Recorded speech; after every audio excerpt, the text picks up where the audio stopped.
All right, before the show actually gets started, let you guys know, this is mainly for the YouTube audience, but this is a audio-only edition of the show. Just had some issues getting the computer going on the video side of things, so this week we're just doing a audio-only edition, but video will return next week. Hope you guys enjoy this week's show.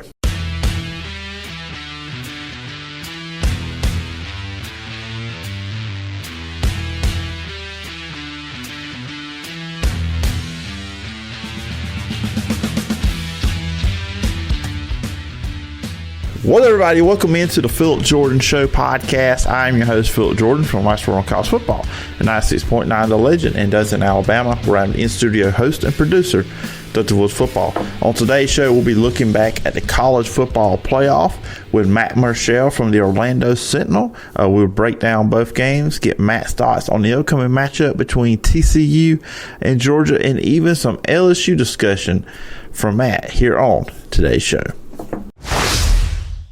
All right, before we get into the show proper, and of course I've already done the mini intro of the show, and I hadn't even played the little thing I played, let you guys know from me, the podcast, blah, blah, blah, blah, blah.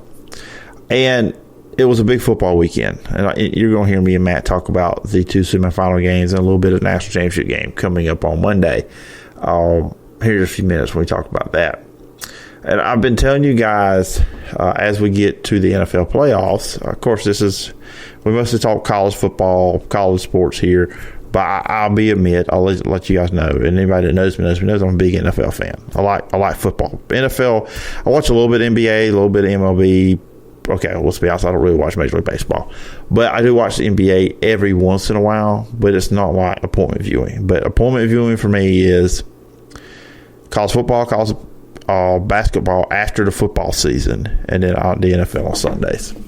So there was the big game. We know the Bills and the Bengals were set to play on Monday night, and I actually had planned on jumping on here and talk about it because I just was going to celebrate this great football weekend that we just had with all the bowl games, a lot of fun NFL stuff, the college football playoffs. I was going to talk about that, but obviously we know what happened with Damar Hamlin on Monday night.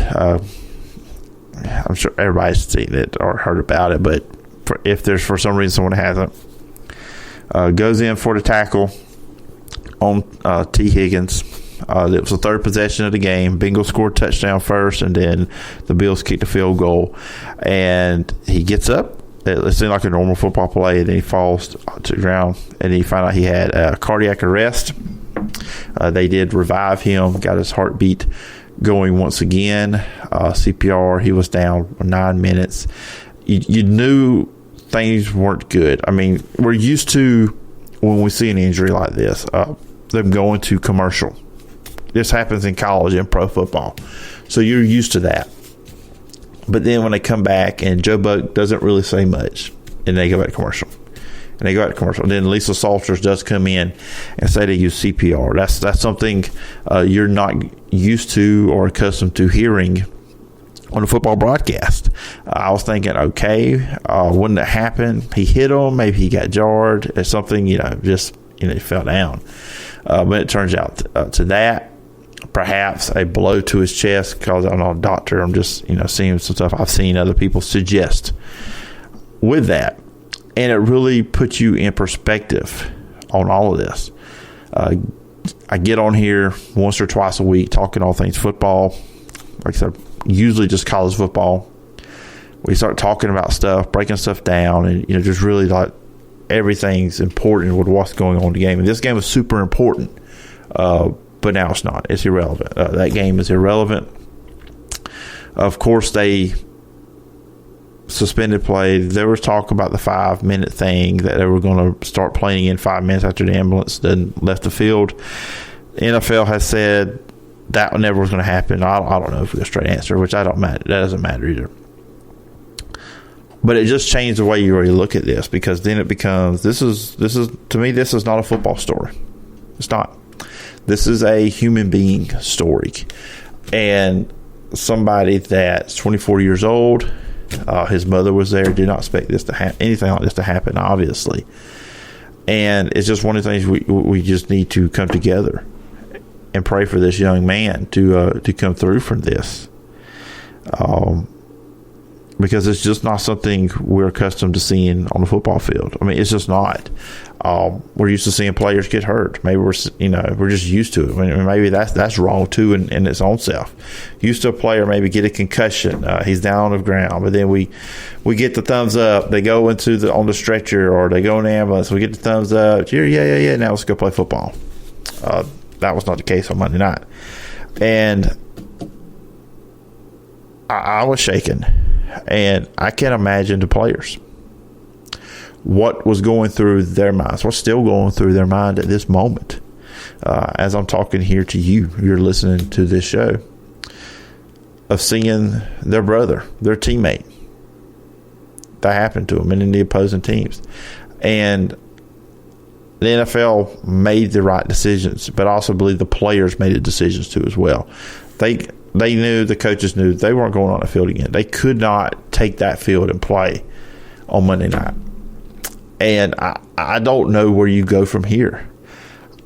I was telling somebody today, I said, I don't see how they can go play a game until they know their brother's okay.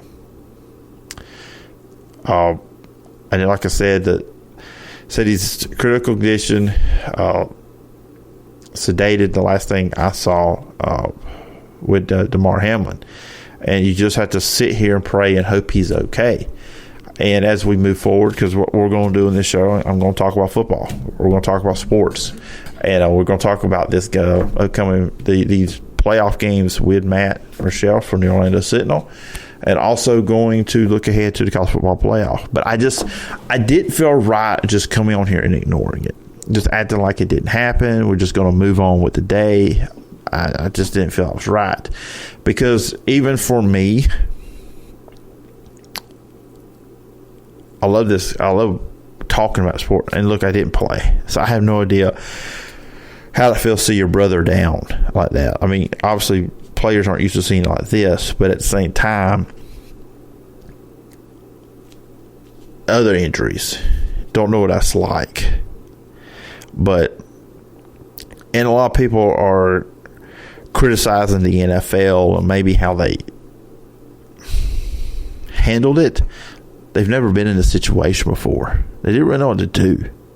I think it's really quick to judge and say, hey, the NFL made mistakes. And I'm just going to give the benefit of doubt to the NFL here. And I'm going to say this. I think they did the best they could in the situation, because they've never been put in this situation before. And people are going to talk about when are they going to get this game in? Are they going to get the game in? I know that the NFL put out that it will not be this week. It will not happen. I quite don't care. It doesn't matter.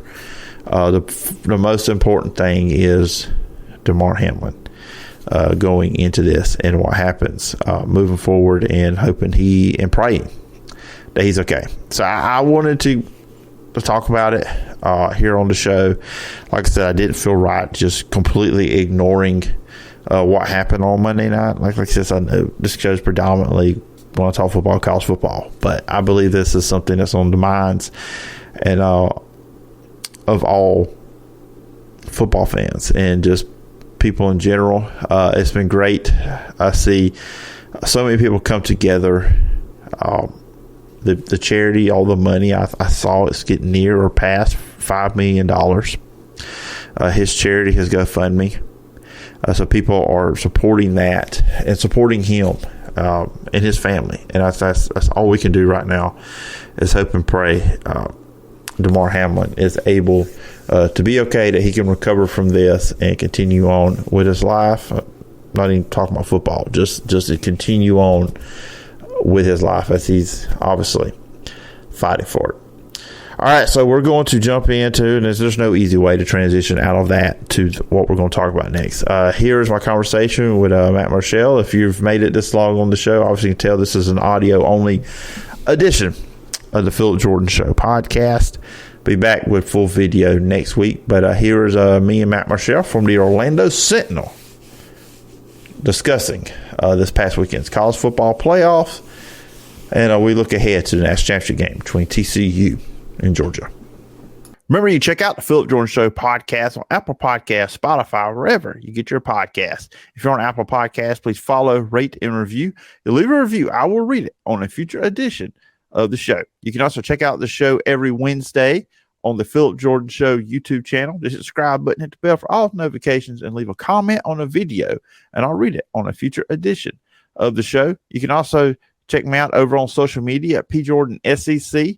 And also email me at sportstalkphillipjordan@gmail. Everybody, my guest this week on the show is Matt Murschel. He is the national college football writer for the Orlando Sentinel and Tribune. And Matt, I appreciate you coming on. Unfortunately, we're getting to the very end here. We got one more big game left of college football, but I appreciate you coming on the show. No problem. Yeah, we got one more national championship game next Monday, and then it all kind of wraps up, and we'll take a breather a little bit, and then we'll kick back in with off-season workouts and spring football probably in late February. So it's not going to be that much of a respite, but it'll be enough to kind of be able to start rebooting everything again for next season. Yeah, that's true. And the thing I tell people, and they say, how do you talk football year-round? I said, look, there's not games after next Monday, and if you want to do NFL stuff after the Super Bowl, there's not games. But with college football, there's plenty to discuss. You still have what used to be the original signing day, and then you've still got spring practice kicking up. Some teams start that in February. All that stuff, then the transfer portal hit after that. So it's a never-ending sport now, which it makes it fun and good when you cover it. Yeah, very much so. And obviously with the transfer portal and with everything like that going on, it's constantly moving. I mean, even today, there's a couple players that jumped in the portal that, you had to kind of follow along with, and there'll be another portal window opening up right after spring football in April and May. So you'll see another group of players jumping in there as well. So these teams that you might have an idea what they'll look like next year may actually change a little bit with some player movement depending on what happens. Yeah, absolutely. Now, I do want to say this. I misspoke at the beginning. We have 2 college football games left. We do have the FCS. In case I have anybody listening, Matt, that is really intrigued by South Dakota and North Dakota, I don't want to leave those guys out too as well. Yeah, true, very true. I totally forgot about. My mind has been so wrapped up in our bowl season. It's a little bit to forget to remember that there's a little bit something else going on, and you don't want to leave out the FCS and those 2 programs. You never know who's listening. You never know, so you gotta cover all your bases. And we're coming off. I mean, this is without a doubt by far and away the best ever semifinal day we've ever had since the college football playoff. Because I was looking at getting ready for our conversation. The previous years with the semifinals, on average, you're looking at a 20-point margin, and there's really only 3 games we've seen in the semis that have been one-score games. The 2015 Sugar Bowl, the first year of it, with Ohio State beating Alabama. Then you had the 2018 Rose Bowl between Georgia and Oklahoma, and then the 2020 Fiesta Bowl with Clemson and Ohio State. So, I mean, just from you checking these games out, I mean, this is what we've always wanted with the college football playoff, what we got on Saturday. Yeah, pretty much. That's what I think people expect. When you talk about the 4 best teams, the 2 best games, they want to see these games be close. And unfortunately, we haven't seen that. We've had a lot of semifinals that have been blowouts, that have really been, teams that were either overmatched or unprepared or whatever you want to call it. But this wasn't the case on the Saturday. I mean, we had the best games out there. I think the Georgia-Ohio State game, you can almost make the case, was probably as close to a national championship type level of play that we've had. And both games came down to the very end. With excitement and the way the players played. And so I think this is great. I think the numbers, when they finally get released, the viewership numbers, they've got to be great. I mean, I know there was some discussion about playing these games on New Year's Eve and how much, that fans didn't want to participate in that kind of thing. They feel like, in the past, when the playoff committee has put these games on New Year's Eve, they haven't done very well viewership-wise. I think people are out trying to have parties and do all sorts of things, and celebrate New Year's Eve. And college football wasn't necessarily a big part of that. And it didn't help that a lot of those games were blowouts. But I think this year might be different. I think you might have some very good numbers because I think a lot of people tuned in. And once they saw the games were going to be close, I think then there was a lot of interest. And I think it's very interesting. This has been a very good bowl season, to be honest with you. I mean, I was just looking at the numbers before we went on air. there were 24 of the bowl games were decided by 10 points or less. And that's outstanding. If you can get a good number, more than half of your bowl matchups be close games, come down to the last quarter or come down to an overtime, that's outstanding. And I think that just shows, again, what a lot of college coaches and administrators have been pushing is this idea that the bowl games do matter. And I think they're going to have record viewership numbers this year because there were so many close games. And I think the matchups were pretty intriguing. So it's going to be interesting if they can continue that. Now, hopefully we'll get a good national championship game that will be just as good as the semifinals. And if that happens, I think that'll be a good case for them. But again, a great showing for the semifinals. And we got one more year of the playoff in this format, and then we get in 2024, we go to 12 teams. And I think even that will be more interesting when that happens. Yeah, absolutely. I'm looking forward to it, looking for more teams. I know some people are not in favor of it, but I'm like, I want to see more games with high stakes like we saw on Saturday, because you can tell watching these games. I mean, every play is magnified. Every single play is just important. I mean, the game could swing on any one play, and it had a feel just watching it on TV. I can't imagine what it was like for people that were actually at these games, but it's just high stakes, and you felt the pressure. And I don't have a dog in the fight in any of these four teams, but it was, just kind of repeating what we're saying. It was just an incredible experience, just as a viewer watching these games, because you just felt like every play was so important. Yeah, and I mean, I think that's exactly what you want out of the playoff. When you think of postseason, for any sport, you want it to be close. You want it to be a on your edge of their seat type thing. And this has been the first time in the 9 years of the playoff that we've had that. And I mean, this was really, each of these games had intrigue. I think TCU winning that first game in the Fiesta Bowl was huge. I mean, again, there's an underdog type team that people weren't kind of expecting them, to get very far this year. I think they were picked fifth in the Big 12. They go undefeated, get to the Big 12 championship game, lose there, but still keep up in the playoff. I mean, it's big. It's huge for them to get the title game in Sonny Dykes' first year. Same for Georgia. They're still on the other sideline. Georgia, going for their second, national championship, expected to be in the playoff. Many people didn't think after they lost to Michigan in the Big Ten championship they would get there, but there they are, and they gave them a fight. Again, another underdog type performance. So. It was a challenge, and I think that both these games really kind of got fans thinking, okay, well, this isn't so bad now. We like this playoff system. We're not so grumbling about it now. Like you said, in 2 years when we get to 2024, it's going to change and it's going to be different. And a lot of these games, first round games, will be at home sites, and I still think that'll add to the excitement of it. I know the New Year's Six games weren't necessarily as exciting outside of the Cotton Bowl. I mean. The orange, the sugar, and the rose were both double-digit blowouts. But, again, I still think there's opportunities to have some close games, which will keep fans entertained. Yeah, just as well. Let's jump into these games. And I tell you, I'll be honest with you, I went chalk with my picks last week on the show.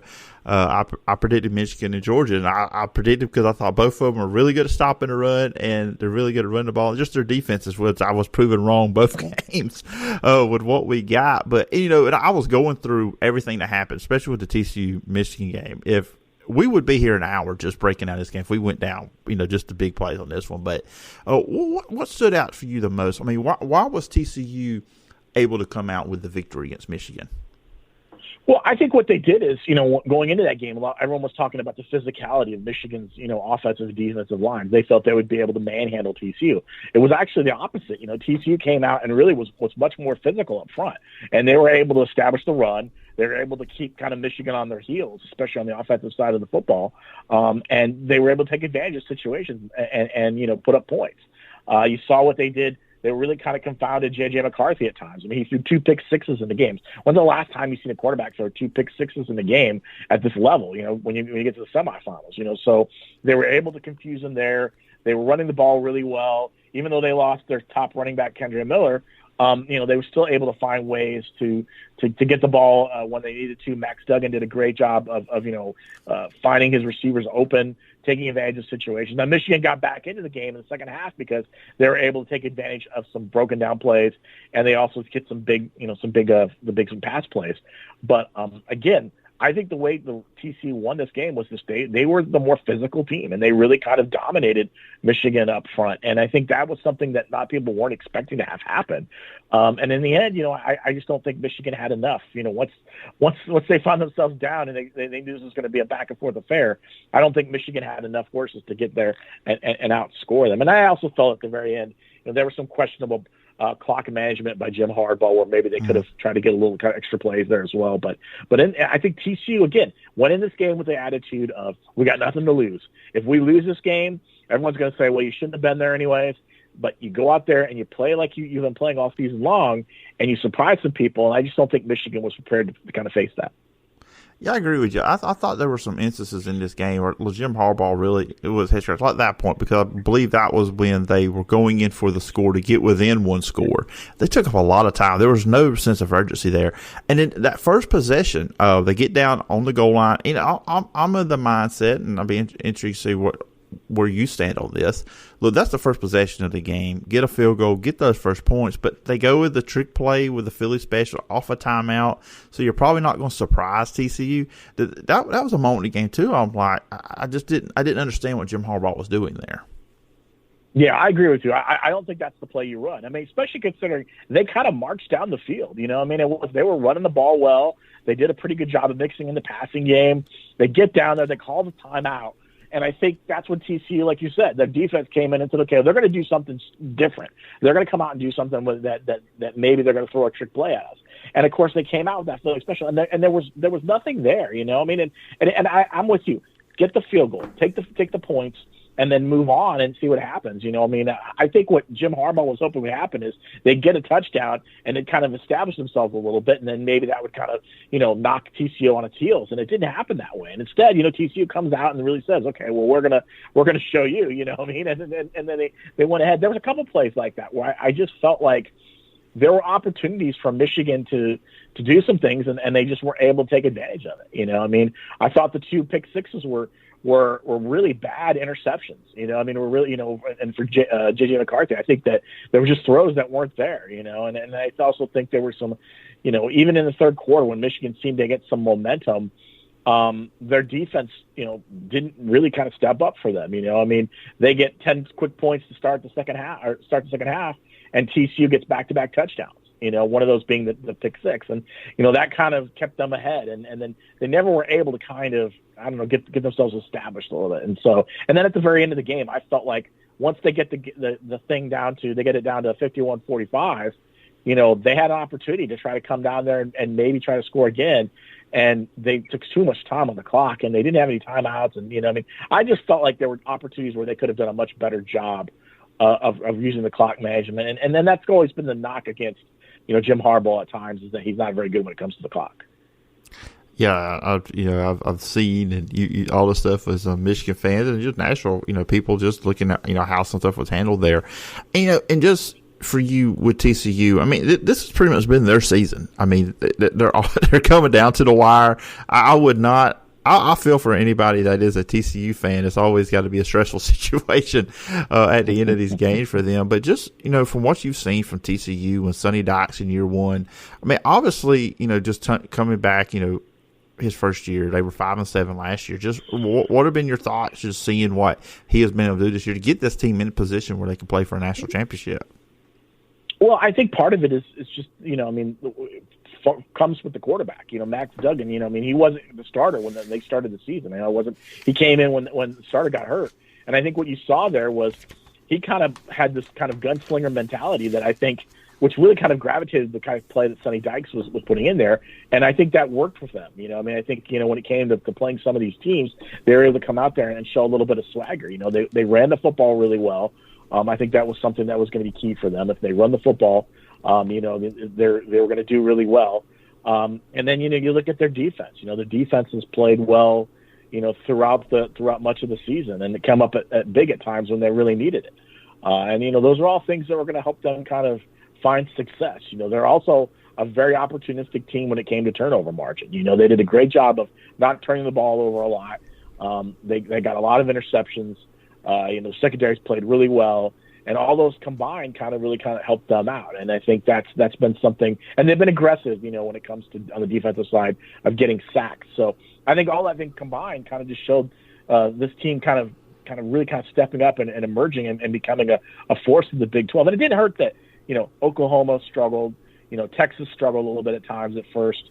Kansas State was probably the most even team out there. And then TCU was able to find ways to come back and win games in the second half and was able to get themselves there. So it was just kind of a perfect storm of things for TCU, and it all worked out well for them. Yeah, it did. And that was a game, too, and, watching it, okay, I felt like the team that deserved to win won, which it doesn't always happen in football. And I kind of felt like that was what happened in Georgia-Ohio State, because it really felt like Ohio State played better than Georgia for huge chunks of that game. I mean, Georgia could not stop it. And that was a concern. That was a concern of mine going in, because we saw LSU throw for 500 yards on them. And, of course, and I saw a lot online and responses to some of my opinions on the show last 2 weeks with the Georgia-Ohio State matchup. And a lot of Georgia fans said, they were just playing safe coverage, blah, blah, blah, blah. They got ate up by Ohio State, and it just feels like that was one of them games, too, where you can maybe say the better team didn't win, but Georgia also showing that championship medal there, coming back and just fighting back and finding a way to win. Oh, very much so. And then that goes back to Stetson Bennett. Stetson Bennett's one of the more underappreciated quarterbacks in college football. He's not flashy. He's not exciting. He's not somebody that, he's not a Caleb Williams. He's not someone, even a C.J. Stroud, who's going to, leap over defenders and find a way. But he's a guy that's solid and finds a way to win football games. And we saw that in the fourth quarter of that game, where when they needed him, he stepped in and really kind of emerged and was able to help them find a way to win that game. And yeah, this was a difficult game for Georgia. I think going in, Ohio State, much like TCU, felt like they had nothing to lose. They weren't expected to be in the playoff because of the loss to Michigan. They get in. C.J. Stroud is a talented quarterback. We saw what he was able to do. He put up some big yards throwing the football. I think Georgia's secondary really got kind of torched in that game. And that's something they're going to have to focus on this week, when they face TCU, because TCU's obviously got a decent passing attack. And then I think, again, it was about running the football a little bit. Both teams didn't run the ball nearly as well as they wanted to. I think Georgia would love to have done a better job of running the ball and keeping it away from Ohio State. And then they had a turnover, which kind of threw things off for them. So, again, some injuries here or there as well, but Georgia finds a way to win football games. And that's the difference between a team that's the number one team in the country for, the last 6 or 7 weeks, and for, a team that maybe was just right there off the cusp of that, Ohio State. You find a way to win games. That's what Kirby Smart does. And, the longer they go with this, the better it's going to be for them. And I think they got a challenge this week. I mean, I know a lot of people are thinking, it's a double-digit, odds, and, they're favored by double digits, and they're going to roll over TCU. And I'm not so sure. I mean, I think early on, I think it's going to be a close game. I think both these two teams are going to try to come at each other a little bit here or there. I still think Georgia wins it in the end. I still think they have enough experience, and they've been there before. They're going to be handling the pressure of it. I mean, TCU, I don't think people quite understand that when you have to go get prepared for a national championship game, there's a lot of distractions around you. You got to come together, and there's practice and media availability, and you have to do all these things that teams don't necessarily have to deal with on a weekly basis. And you did a little bit of that with the semifinals, but this is a smaller window now. You only got about 5 days, 6 days.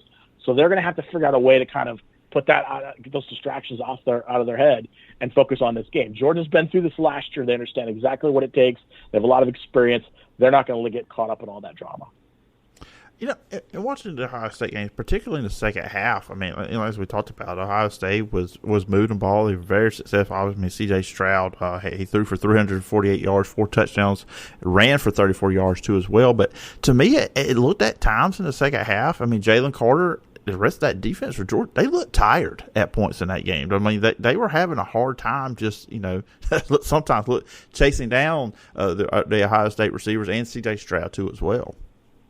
Yeah, I thought so. I mean, again, I think when you come up against a quarterback who's got who's not only a strong passer but can run the football as well, I think that's really kind of it was one of those things where I don't think they expected to face that, and I think that was something that really kind of caught up with them. And those are things that when you look at facing a quarterback like that, it can be difficult. I mean, it can be one of those things where you think to yourself, okay, we're going to give them some pressure and we're going to find out what's going on. I mean, they did get to Stroud. I mean, they got sacked, 4 times, and he was pressured, I think he was pressured like 19 times when he dropped back. So it wasn't like they weren't able to, but when you've got a mobile quarterback, those guys can make plays and get out of grasp, and they have plenty of playmakers. And, I think they were able to kind of eventually catch up with them that way. But this was a challenge. Stroud is one of those elite quarterbacks. He's probably going to be a first-round draft pick if he goes into the draft. So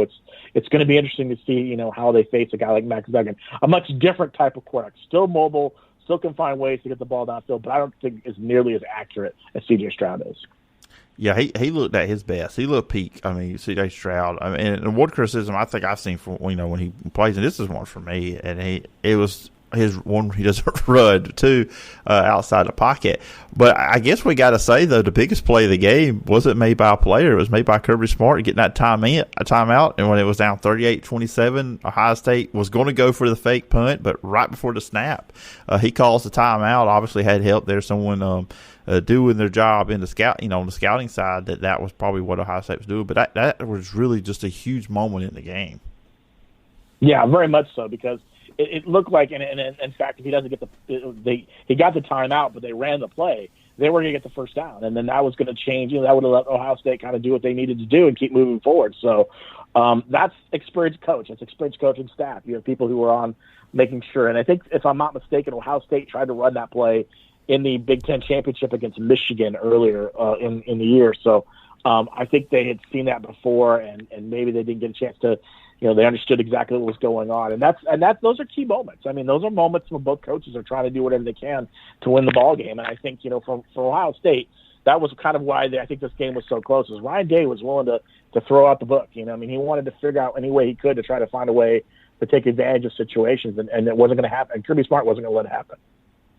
Yeah, he learned a thing or two, I think, from Nick Saban, his time there. That may have helped a little bit. So, you're kind of giving your thoughts on this matchup with TCU and Georgia. So I'm going to throw it to you like this, kind of close the discussion on the semifinals. And there's been a lot of conversation about this, but let's say Georgia wins the national championship. It might be a silly question to ask, but are they the new standard bearer in college football? Have they now jumped over Alabama when it comes to that? I think they're – that's a good question. I want to say they are at this point, but I think it's probably neck and neck right now. I mean, again, we're talking about an Alabama team that only lost 2 games, but didn't make the playoff and didn't get to the national title game, but has been there many, many times over the last decade. And for Georgia, it's been the last couple seasons. So I do believe there's still a little bit of work that needs to be done.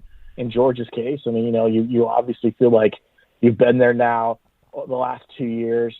You were there in 2017.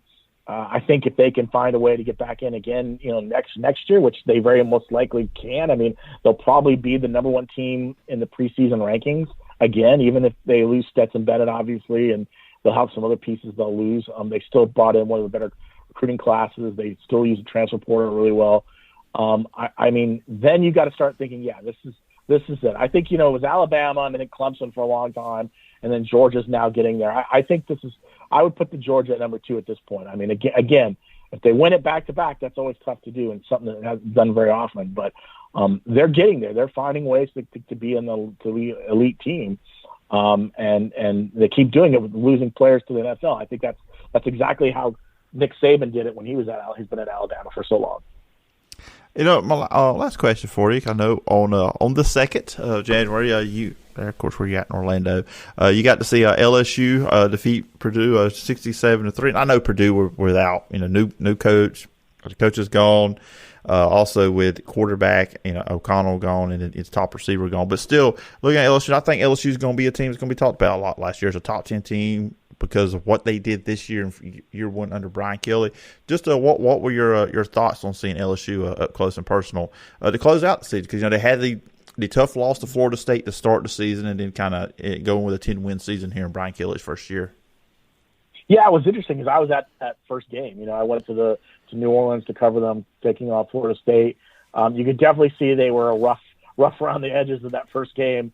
They struggled, made mistakes on special teams. I think had 2 or 3 mistakes on special teams, including the blocked extra point at the end of the game that cost them the chance to go to overtime. I thought James Daniels showcased later in that game kind of his abilities where they were really looking forward to doing it. And I think that was Brian Kelly still trying to figure out how this offense was going to run. And then you look at the end of this game, at the end of the year, at this game, against Purdue, and I mean, again, Purdue was not a full team there. This was a battered team with not even half a coaching staff, honestly, and but still, LSU looked good. I think they're going to be a top 15 team going into next year as a preseason team. I almost can see that happening because, again, James Daniels comes back. They got Garrett Nussmeier, who's probably going to be his backup. They've got plenty of offensive weapons to look at. You look at what they're bringing in from the transfer portal. I think that's something that Brian Kelly is going to do really well. Right now, I think they have the number 3 transfer portal class coming in, just like he did in the last year. So I think they'll bring in some pieces that'll help them out. Keyshawn Boudier, leaving obviously, and DJ Jalori. Those guys will be obviously missed, but they'll have plenty of pieces to replace them as well. So I think this is going to be a big year for LSU. I mean, again, 10 wins was huge for Brian Kelly and get the SEC West. But I think there's enough pieces there. They can be a top 15 team. And I think they go into that opener against Florida State on September 3rd here in Orlando. I think it's going to be a matchup of two top 15 teams. And I think that's going to be huge for LSU to kind of maybe try to make a statement, going into next year and see if they can make a big push. They know Alabama obviously is going to be the team to beat in the West, but Alabama's got to have a brand new quarterback. They got to replace, Jameel Gibbs, Willie Anderson, Henry To'o, Jordan Battle, Eli Ricks. I mean, there's a lot of pieces that Alabama's going to lose. So they feel like they got maybe an opportunity to make a big push there. So it's going to be a good chance for Brian Kelly to showcase exactly what he wants to continue to do with this program. All right, I'm glad you mentioned that they play Florida State first game because a friend of mine, his 2 favorite college teams are LSU and Florida State. And we're having an interesting discussion about that early today. We're recording this on Tuesday for everybody listening. So Florida State won the Cheez-It Bowl. LSU won the Cheez-It Citrus Bowl. I almost got tongue-tied there. So, Matt, I think they should brand the Florida State LSU game as the Cheez-It Kickoff Classic. Your thoughts? I think that would be great. I mean, listen, I know that Cheez-It just became the sponsor of the Citrus Bowl this year. And I could see them trying to tie it in. Maybe they could do that. The Kickoff Classic here in Orlando has always been, it's not a year-to-year thing. It's been kind of occasionally the last 4 or 5 years they've had a game. I think if they could get sponsorship, believe me, they would do it. They would do it the winner of the Cheez. And I'm sure someone in the media is going to bring that up again as we get close to that game, that this could be the winner of the cheesiest team, out there. But this is going to be a good game. I mean, Florida State it had a 10-win season. As having kind of a bounce-back type year. It's been a lot of 3 or 4 years of mediocrity in the Florida State program. They return a lot of pieces. They've got the number 1 transfer class coming in. This is going to be a really exciting time for Florida State fans because this is going to be a chance for this program to possibly, with expectations, get to win the ACC and possibly be a factor in the college football playoff race. Now, whether they can handle that expectation, and it starts with LSU in that game on September 3rd, but I think that it would say a lot about how the direction of this program. So I think there's going to be a lot of buildup for this game moving forward, especially when you think about it. You got 2 quarterbacks who are both coming back, lots of playmakers. There's going to be plenty of opportunities to promote this game. Yeah, so look, we haven't even got through the national championship game. We're already looking forward to the 2023 college football season, and I always look forward to having you here on the show, Matt. It's always fun talking all things college football with you. Very knowledgeable about the great game of college football. And if listeners and viewers out there want to check out, where can they find you and all the work you're doing? They can go to OrlandoSentinel.com or they can follow me on Twitter at OS Matt Murschel. I'll have my way too early top 25 for 2023 right after the national championship game Monday night. All right, everybody go make sure to check that out. I know I'll be checking it out. And once again, Matt, appreciate the time, and I look forward to doing this again sometime down the road. All right, once again, thank you to Matt Murschel for coming on this week's edition.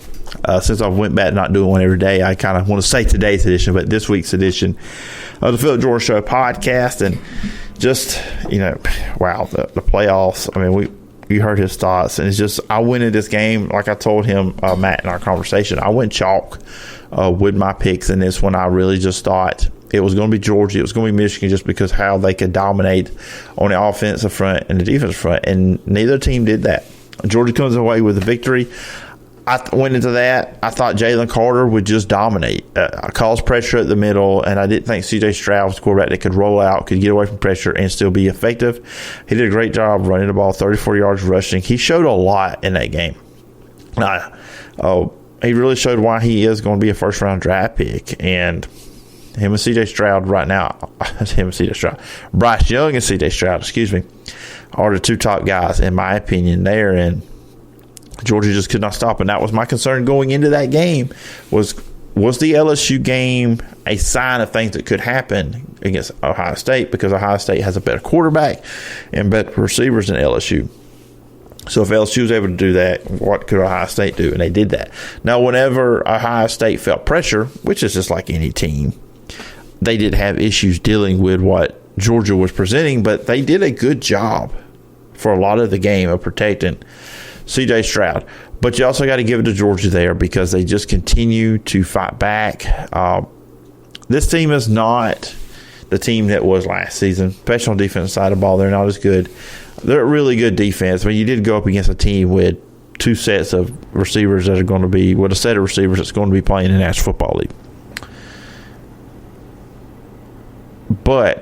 And a quarterback's going to be playing in the NFL too as well. But they look tired. They look like they were worn out in this game, was Georgia. And I just wonder if that's something TCU can take advantage of. And you're probably going to need more Brock Bowers.